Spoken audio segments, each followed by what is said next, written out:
As COVID-19 restrictions are starting to ease gradually across the world, live music is also slowly coming back to the streets of New York City, but in a new pandemic-inspired way. Our next report tells you more.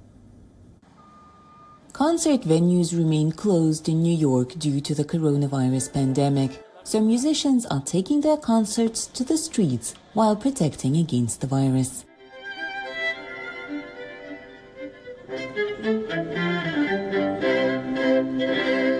For the first time in 178 years of its existence, the New York Philharmonic is hitting the road in a truck and stopping at random places to play music.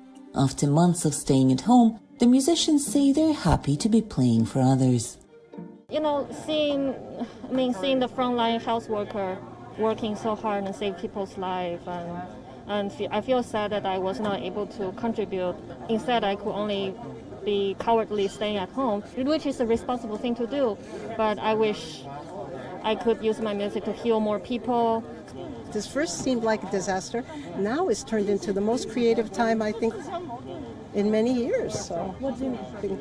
Everybody comes up with new ideas how to make music in different places, and it came alive.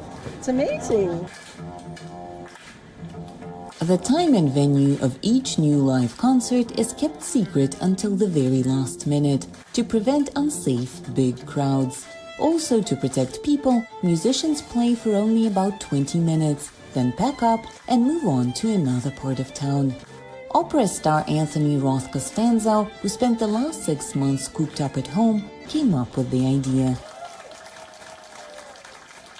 Well, you know, there are all kinds of logistics involved, from the sound to the lights to the bathrooms. Where are we going to go? What restaurants are open? So just in case, I like to have prepared a tent and a camping toilet, but we haven't used it yet. I think we have a bet on who's going to use it first.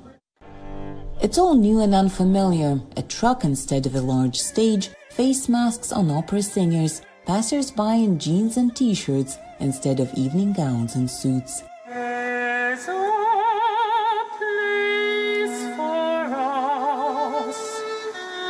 I haven't heard live music or heard singing like that in a very long time, and it feels surreal and it's really, really moving.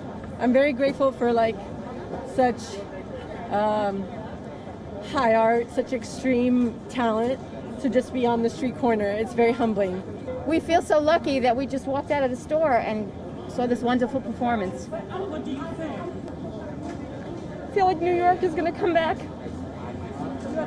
I think it's wonderful to have both the great halls and these individual connections. When we're in the Met, when we're in the New York Philharmonic, we don't see the faces, we don't see the tears in their eyes, we don't see the joy on their faces in the way we do here, and that can change how we make music. So we must have both.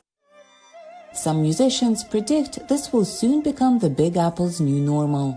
And as they bid their goodbyes to a surprised and grateful audience, they promise to see them again, perhaps on another street corner someday. For Anna Nelson in New York, Anna Rice, WION News. Co-presented by Skoda. Simply clever.